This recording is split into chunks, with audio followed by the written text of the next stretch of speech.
Hey mamas, it's Mama Fox. It's 11 a.m. Central on Wednesday, January 29th, 2025. I hope you're having a great week. I'm glad to be here with you to talk about what in the world. We're going to talk about what in the world. So I've seen it here a little bit. I've seen it out there a little bit. I've heard inklings here and there that what are we just doing? Are we just doing keto over here? What's going on?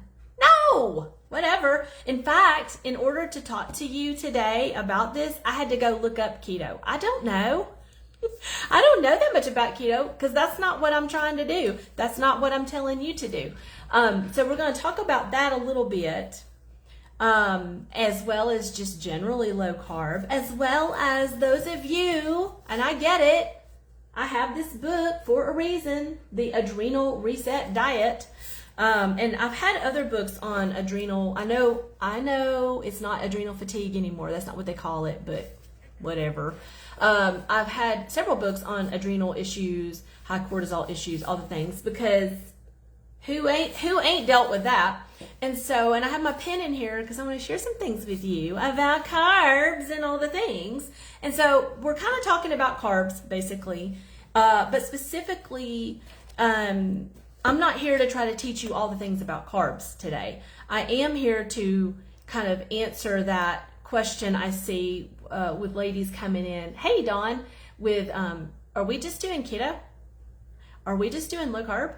No, that's not really, hey, Miss Stephanie, that's not really the whole story there, okay? And it's because it's more nuanced than that.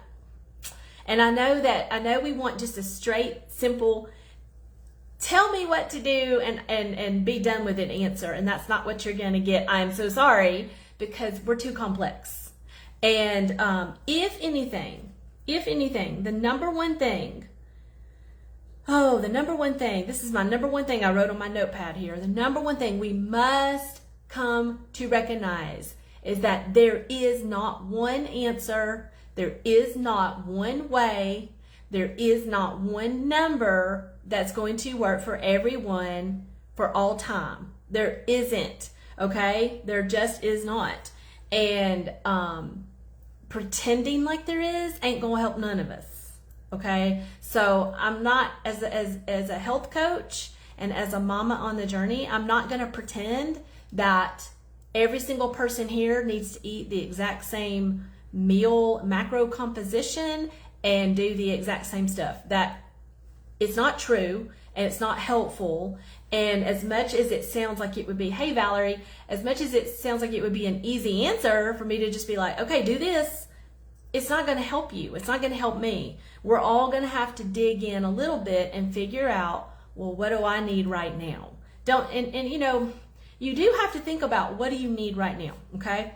So first of all, one of the things I've learned from my girls in particular, my 3 girls, who are now in college, we did homeschool, but the last, what do you call it?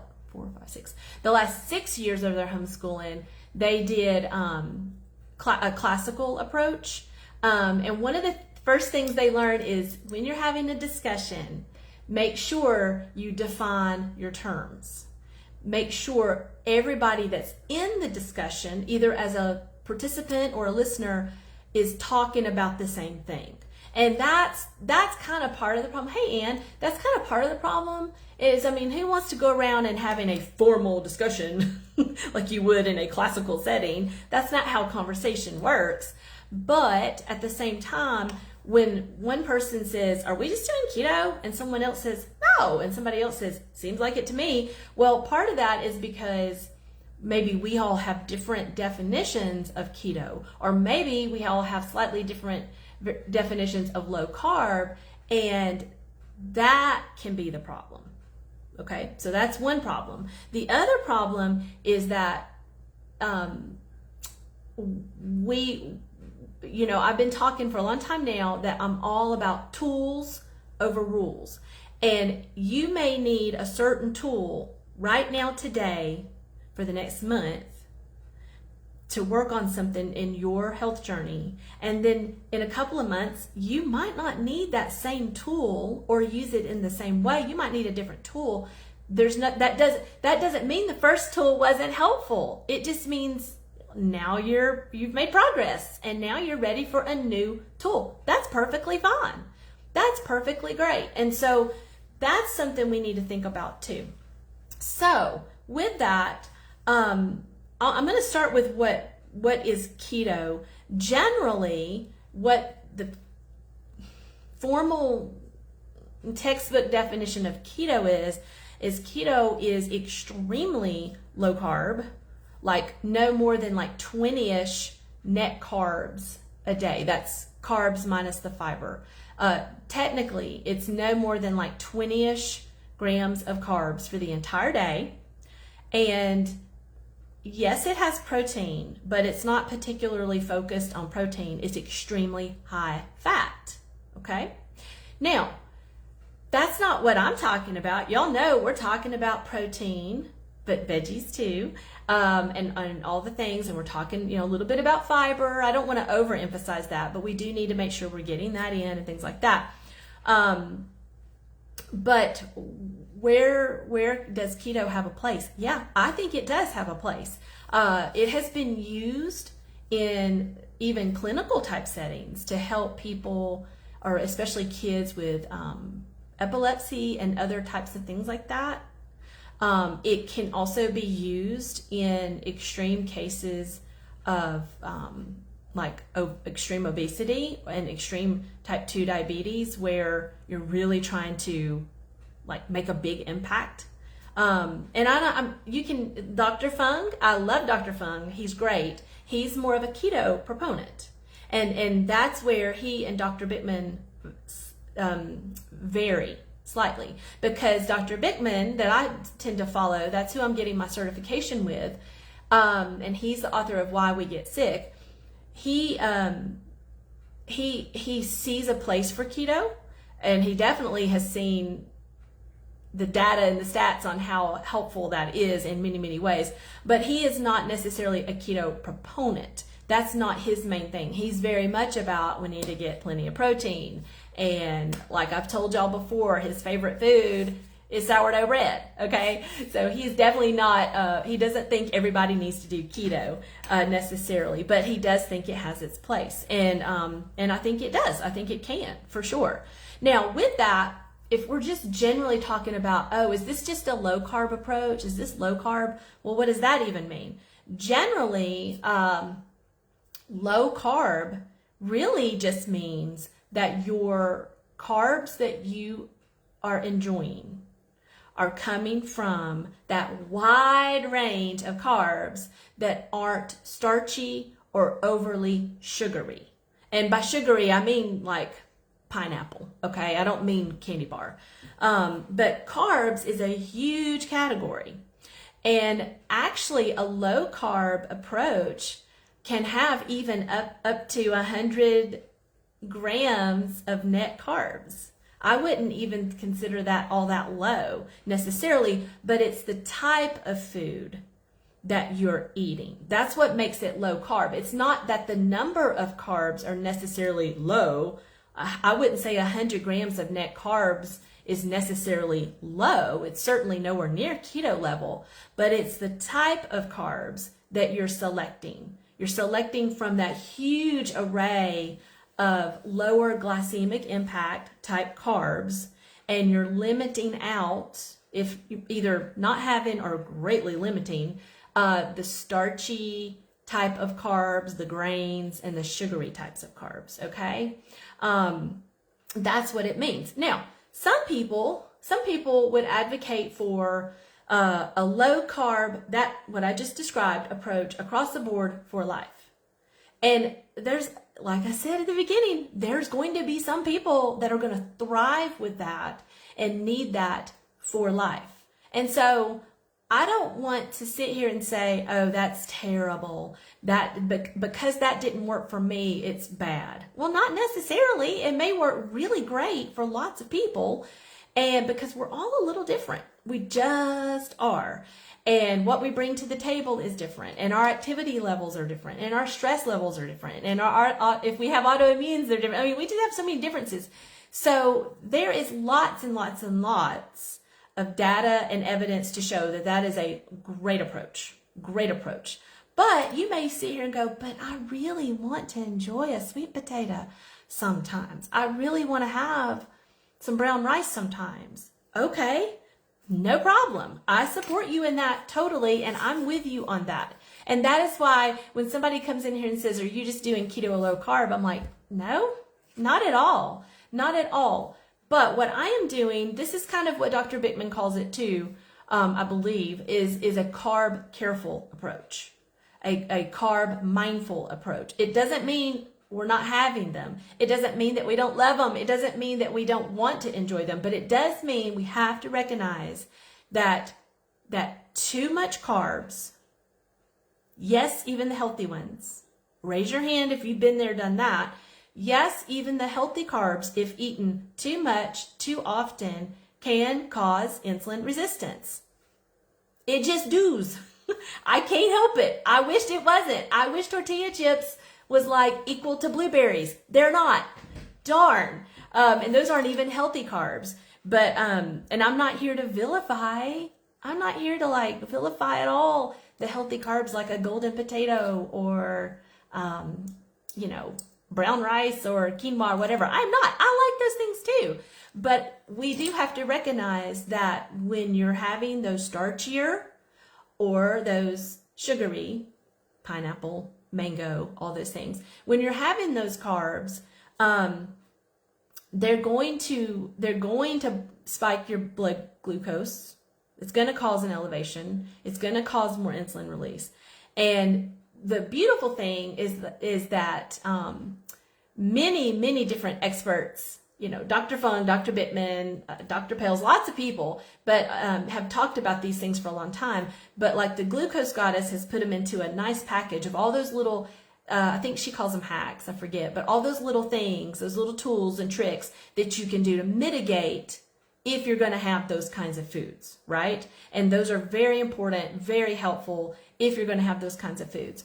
With what I'm wanting to do here and in my coaching is to get across the point that if you're insulin resistant, which if you're pre-diabetic, you are insulin resistant. If you're pre-diabetic, you're type 2 diabetic, basically.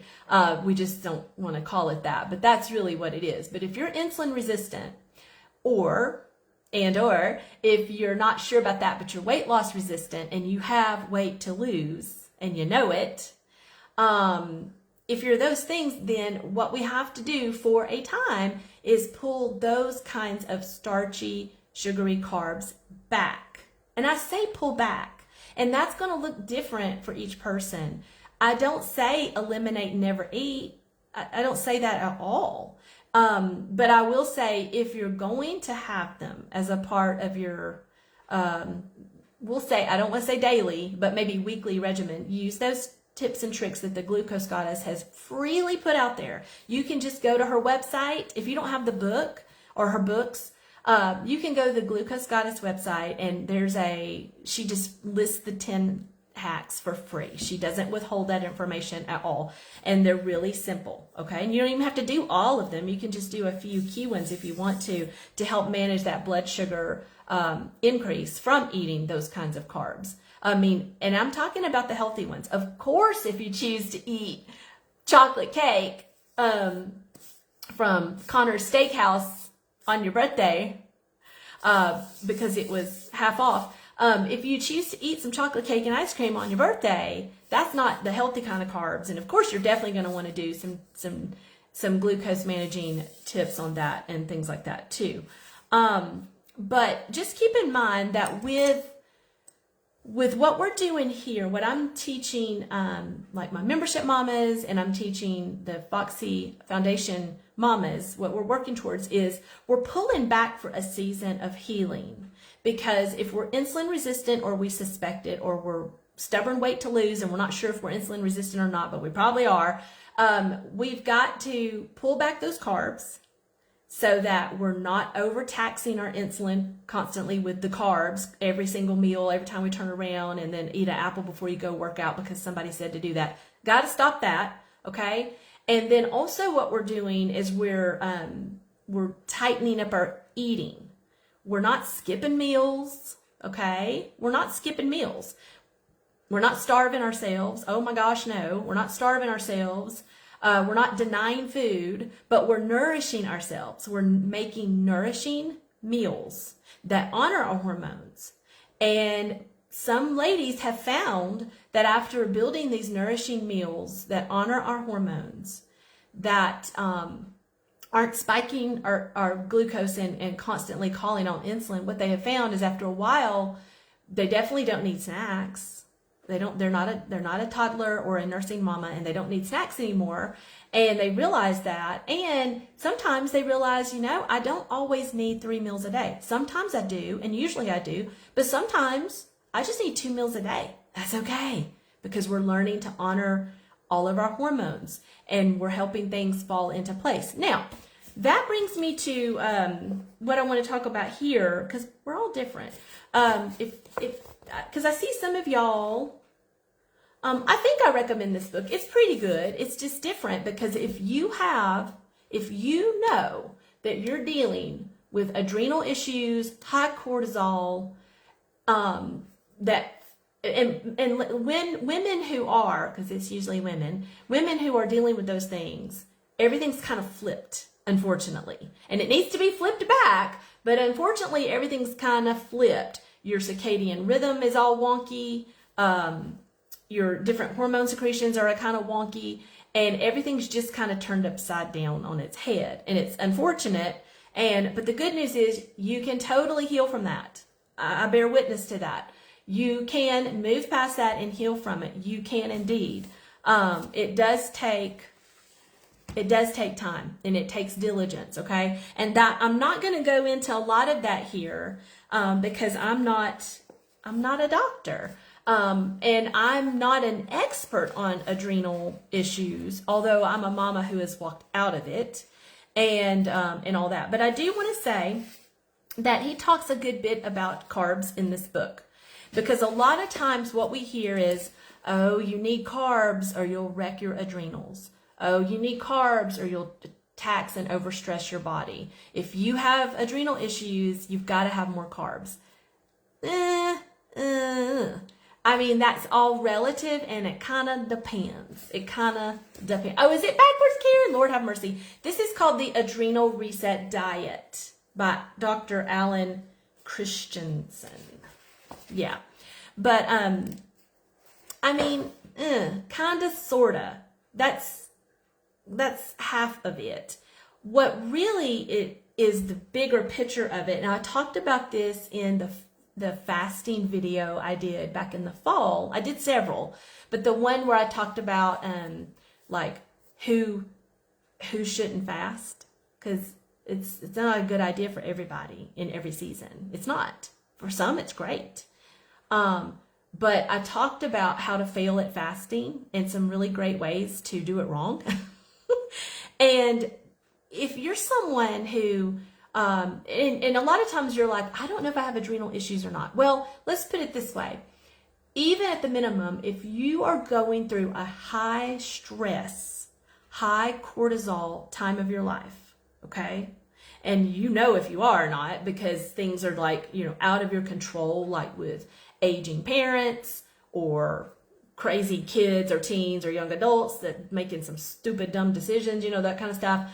Or, there's major job stress. I mean, I'm talking like the major stuff. I'm not talking about the normal day-to-day things. I'm talking about major, and you're in that season and you're stressed to the max, and you can feel it throughout your whole body. Well, we've talked about here, you don't want to add stress to your body, even if it's a good stress. Okay? Heavy resistance training, heavy strength training, that's a great stressor, but not if you are in an adrenal crisis, a high cortisol, high stress crisis. That's not the time for that. You need gentle walks outside And that's a beautiful thing. That is exactly a big part of how I came out of that to heal. That's another example though of a good thing for many people, weightlifting, resistance training, kind of, really challenging ourselves and pushing ourselves kind of hard to grow muscle and things like that. That's a good thing for many, but not for everyone. Not for everyone in every season, okay? Same with the fasting. Fasting can be a wonderful tool for different reasons, different ways, different seasons, but not for everyone. And for those who are dealing with that, no, don't do that. It's not the right time. I don't know how many times I'm going to have to say that, but I'll keep saying it until I quit seeing mamas saying, oh, well, I did fasting and it wrecked my adrenals. And it's like, well, fasting isn't going to wreck your adrenals unless you're doing it poorly and or you did it and you're not your season. Please go back and listen to those fasting videos I did in the fall, because been there, done it, okay? Don't be like me with how I did that back then. And it wasn't back in the fall when I did it. It was back in the fall when I did those videos, okay? But that can be one. And we've talked about, the trend of cold plunging. I am gonna dare to say I will never do cold plunging. Now, usually when I say I'll never do something, I end up doing it. But I cannot fathom myself cold plunging. I just can't. But I know some of y'all got the cold plunging going on or whatever. And I do know people do it, and it's supposedly can be a wonderful thing. It is a stressor, big time. So again, it's another thing that has health benefits. Apparently, I do believe it probably does, but it's not for everyone. So with the carb, and I could go on. There's others. There's others that like that. But talking about the carbs, okay. So if you're going through that, okay, if you're in that group that doesn't need to probably do heavy weight training, or certainly not training for a marathon, which is also a high stress, or cold plunging or fasting, if you're in that group, then please don't, I don't think that keto would be, or very, very low carb would be wise. And that's what he talks about in here, okay, in this book. But what he talks about, he says, how many carbs should you eat? He says for most adults who exercise under an hour a day, which is probably most of us anyway, let's be honest. And then if you're dealing with adrenals, fatigue, or anything high cortisol, you're definitely hopefully taking it low and slow, okay? He says in terms of grams of carbs, 75 to 90 grams of carbs per day is what is best for most adults who exercise under an hour per day. Okay? Not high carb. Okay? Not high carb. Not high carb. Just some carbs. And if you remember, I hope I said this part, a low carb, generally a low carb diet, just generally, is considered like 100 grams of carbs a day. Okay? So I just want you to think about that. If you have adrenal or cortisol issues, you don't need to do high carb. You just need to have some carbs. And in fact, he actually talks about, let's see, I just saw it when I was if you have the book, if you happen to have it, on page 52, are high carbs the answer? And he's like, no, no, they aren't, because of the problems they cause with, if you have too much carb, too much, and especially if you're not burning it off, like Dr. Lyon says, you have to earn your carbs. And she's talking like some hardcore exercise or physical labor. Oh, mama, who was it? There was one of y'all that, I know, Karen, no kidding. There was one of y'all that was mentioning that y'all did farm. Well, I don't know if you were saying you did farm work. Maybe you just have maybe you have a hobby farm, and I hate to call it that, but I don't know if it was that you had a hobby farm, if you have maybe y'all farm and y'all have a lot of animals and a lot of stuff.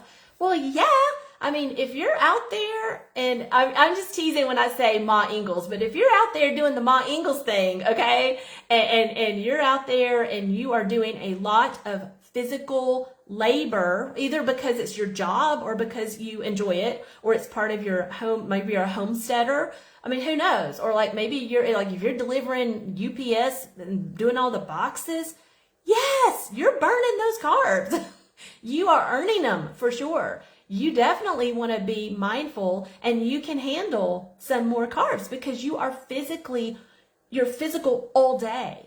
Okay. You're not just doing your 30-minute weightlifting workout like Mama Fox. You are physical all day, and that's totally different. Okay. Totally different for sure. And that is who probably not only needs a little more carb, but you can handle more carb because you're burning it off when you're doing that. So if that's you, if that describes your day and you're so physical, either by choice or by job or whatever, I mean, yeah, you can have more carbs and they'll do you very well because you're physically going about your day all day long like that. Most of us aren't. Most of us are sitting a lot. Even those of us, and I know I sit more than I need to probably, even if I go on 2 walks a day, or if I go on a walk and do my weightlifting and I'm still way more physical. I'm still way less physical than, a lot of people doing other types of jobs, or certainly Ma Ingalls for sure. Like definitely. And so that's when it's kind of interesting when somebody will say, but they've been eating bread for forever. Well, not really, but a long time. They've been eating bread forever, and it's always been a part of life. And how come we can't have bread? Well, it's because lots of reasons, but one of the reasons is we're just not that physical anymore. We're really, really not. There's lots of other problems with grains and things like that, but that's not the topic for today. But just because something has been a part of people's diets for a long time, that doesn't mean that it is healthy or that it needs to be a part of our diet today, or necessarily. It's going to depend a little bit. The other thing I want to tell you that I've learned more and more and more, helping women, helping myself, helping women, is that we just aren't the same in how we process our carbs and use them. We're just not.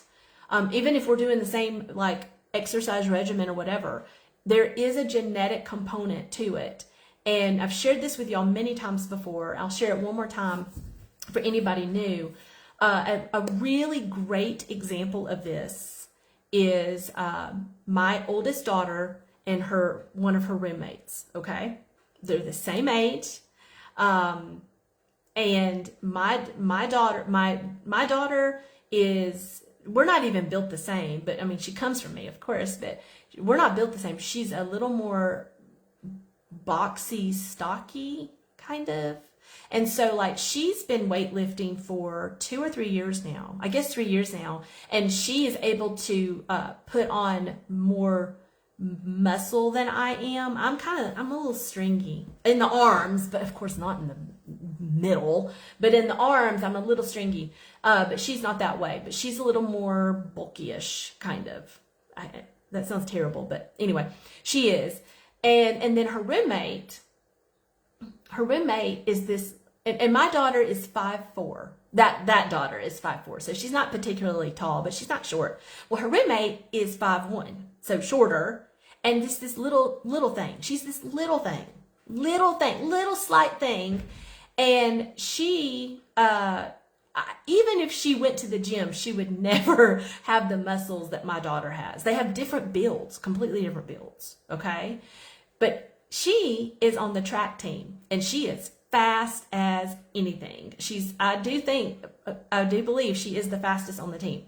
She is so fast, so little. My daughter, she cannot run. It's not in our genes over here to run, okay? They're totally different. So guess which one of them can eat carbs and all kind of stuff and never put on any pounds? Not my daughter. And my daughter she's lifting heavy, and she's been lifting heavy 3 and 4 times a week for 3 years now. And she still has to be careful about her carbs. Now, she can eat more carbs. She's younger, and she is burning it some and using it some. But she's not burning it the way that this other girl that's built for running track and who has a little different genetic makeup going on, she eats mostly carbs. Like, she definitely, that's her priority, is carbs. Usually healthy, not always, but usually. That is her priority, and it works for her right now. It really does. And she's burning them off constantly. So we have to keep this in mind. If we were to follow the easy peasy, diet ABC or whatever, and it says, okay, if you're 50 or older, you need to get this many carbs in every day, this many times, it's not going to work. That's not going to work because we're different. Okay? And I want you to keep this in mind and I bet you have friends like this. You may even have sisters. My 3 girls, they're not alike. They come from the same parents and the same grandparents, and their bodies are not the same. They cannot do the same proportion of macros exactly. It doesn't work for them that way. It just doesn't. So I want you to keep that in mind too. And I know we talk about that sometimes in regards to making sure we're not comparing ourselves to anyone else. It's our journey, and don't compare yourself to someone else's journey. But also keep in mind, and that's a good sentiment, it is, but also let's take it a step further. Not only should you not compare your journey to someone else's, maybe you don't even need to be using the same path. Maybe we can all be on the same journey, but there's different paths to get there. You might not need to be on the exact same path.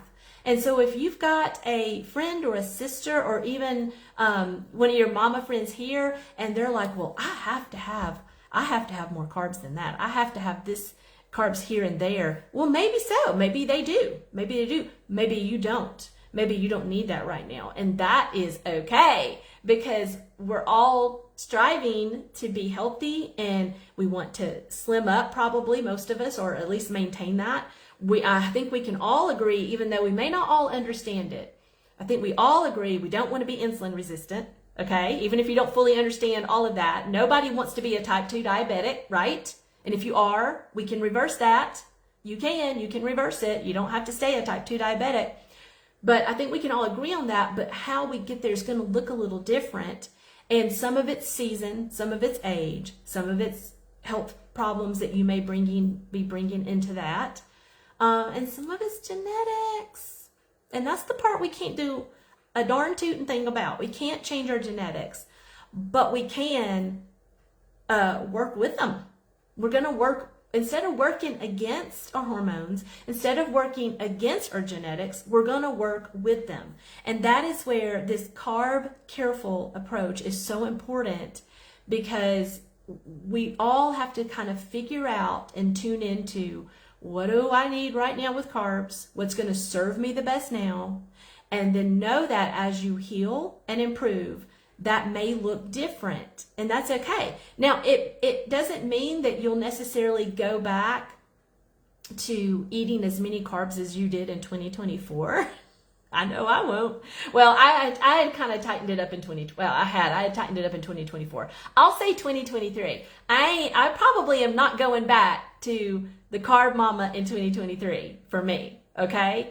But it does mean that as I lose some more belly fat right here, and believe me, if I can grab it, I need to lose it, okay? So as I lose more belly fat by being carb careful, then over time I'll be able to bring in some of my favorites, and I'll be careful with them. I'm not going to just willy-nilly have them every time I turn around. I'm not just going to have them in a huge amount, and I'm going to use those wonderful tools that the glucose goddess has gathered from lots of different experts and all that, and packaged so beautifully, okay? And so we're just being carb careful. We're definitely not being keto. We're not trying to be low carb necessarily, although maybe we are being low carb for a season so that we can heal And then we can bring in more as we individually see that we've made progress and we want to try to bring them in. I've used that analogy a whole lot about how, if you break your leg and you need to have a cast on it, that's not forever. The cast is not forever, but it's needed in the moment. And that same thing applies with this. Pulling back the carbs for a season of healing isn't forever. And it doesn't mean that you are now keto or low carb or whatever forever. It just means that you're taking care of yourself. You're taking care of your insulin. You're taking care of your hormones, and you're no longer making it harder on yourself. It's like the graphic I shared recently here. We're taking away that friction. Okay, we're making it easier on ourselves to heal, for our hormones to work the way they're supposed to work, for us to lose some insulin resistance and to lose some pounds and all the things. And then as we do get better and we're able to use carbs a bit better, because even if genetics is playing that role, we can still get improvement, okay, and be able to enjoy some things, and you'll be able to tell. Okay, one thing that I want to leave you with is just keeping in mind that just because you need to do something for healing for a short season, okay, and look, a year, even if it is a year is a short season. Probably wouldn't even be a year, but a year is a short season. If you need to do something to heal and to get your hormones working well and properly, that's okay. That is what this group is all about, is to help you do that and to use whatever tools you need that's going to support you in that. And you can keep in mind that it doesn't mean it's forever. Of course not. The things that we want to take with us forever are healthy food choices, anti-inflammatory food choices, knowing that we do need to have more protein than we thought we needed before a long time ago, and making sure that we're getting outside and we're moving and we're walking and we're incorporating resistance training when our body tells us it's time. Okay, I talked about when it might not be your season to do that. Bringing those things in, supporting our sleep. Those are the things that are also foundational that we're taking with us. And then just being careful about the carbs and knowing that we don't want to be willy-nilly with them. But remember, we're not leaving out carbs. There's only 3 macros: protein, fats, and carbs. And we're not leaving out carbs. We are definitely not. I've had so many different carbs over the past week that I thought about writing them down. I'm like, that'd take me a long time. That would take me a long time to write down all the carbs I've had. I've had all kind of carbs. The problem is that many of us, when we hear carbs, we immediately think sugary or starchy, but that's just one type. Carbs is a huge group. It's a huge group of food. I've had jicama, cooked beets, Brussels sprouts, cauliflower, red peppers, all kinds of lettuces and different greens and stuff like that. Just like spaghetti squash. I don't know. I've had, like, just in the last few days, I've had all kind of different types of carbs, and I'm not like counting them, and I'm not worried about them, because I know that those are anti-inflammatory, and I know that they're good for me, and I know that they have some fiber, and I know that by getting in a colorful array of veggies like that and greens and stuff, I'm giving my body fiber and nutrients and vitamins and things like that. Those are the kind of things we want to take with us. Now, starchy or sugary carbs. I don't really count. Berries kind of falls in that, but berries are kind of sugary, but they're so good for us. They're not high glycemic particularly. So I've had pine berries. Those are the little pale strawberries that are seasonal. I've had a small handful of pine berries every single day because they're seasonal and I want to get them in while they're here. So I've had that at the end of usually lunch. And then last week, a couple of times, I had like about, 10-ish Siete tortilla chips Those are the cassava resistant starch tortilla chips. Those are more starchy. So yeah, I had them, and I had them at the end, towards the end of my lunch, for a little carby crunch. Absolutely. Absolutely. So are we doing keto? No, I'm not. I had some CIT chips.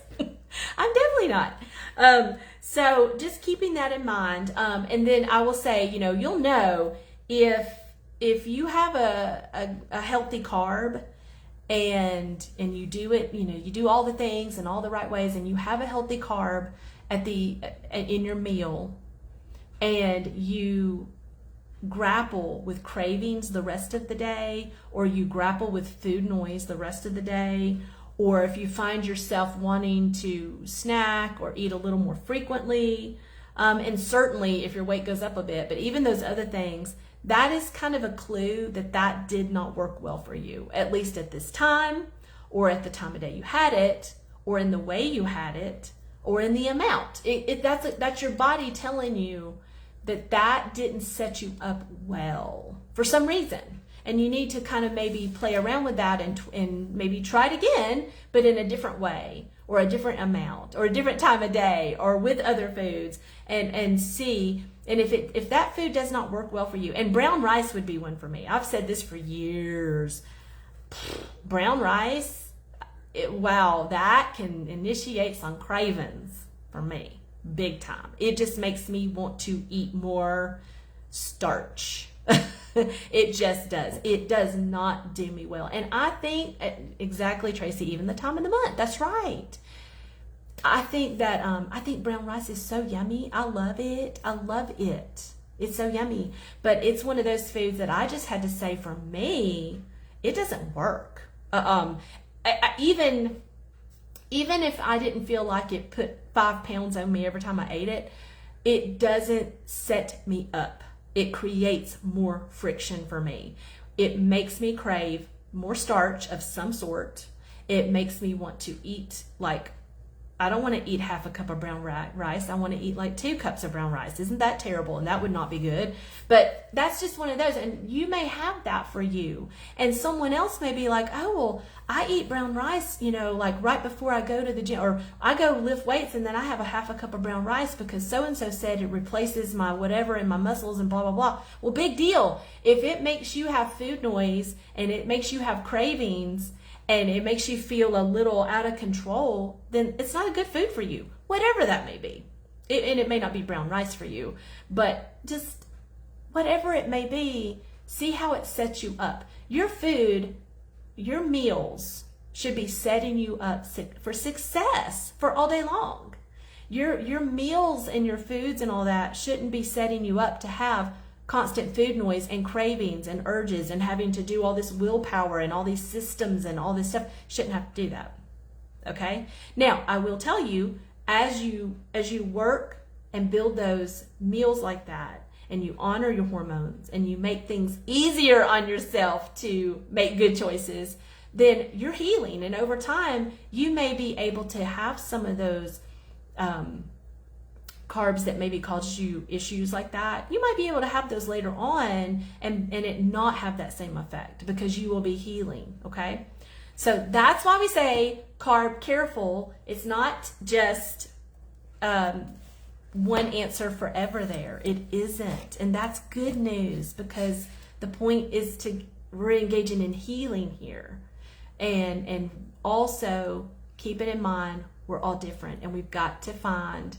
We're going to start with that foundation. In Foxy Foundations, we're starting with that foundation, and then we're going from there to customize and continue to heal and to continue to recognize, okay, how much do I need to do for where I'm at right now, okay? So I hope that was helpful. I hope so. Keep asking your questions here, because one of the things when you ask questions here, it gives me some insight into what you're struggling with, what you need some clarification on, and then I can come and talk to you about it in a live like this. And I will say, if you have follow-up questions to this chat, it's probably better to put them in a new post, I'll probably see it faster. Because on my phone, I can't see the comments to the video without watching the whole video again. It's so weird. But if you just put a question in a fresh post in our group, I will see that. Or one of the mod mamas or somebody, some other smart mama will see it and be able to help you out. Okay, ladies, I hope you have a great day. I'm gonna go hydrate and then I'm going out on a walk because it's like in the 50s here. It's like a heat wave. It's in the 50s and I'm so excited. I hope y'all are staying warm, but I hope you're also challenging yourself and getting outside, getting some walks. Stay safe. All right, bye-bye.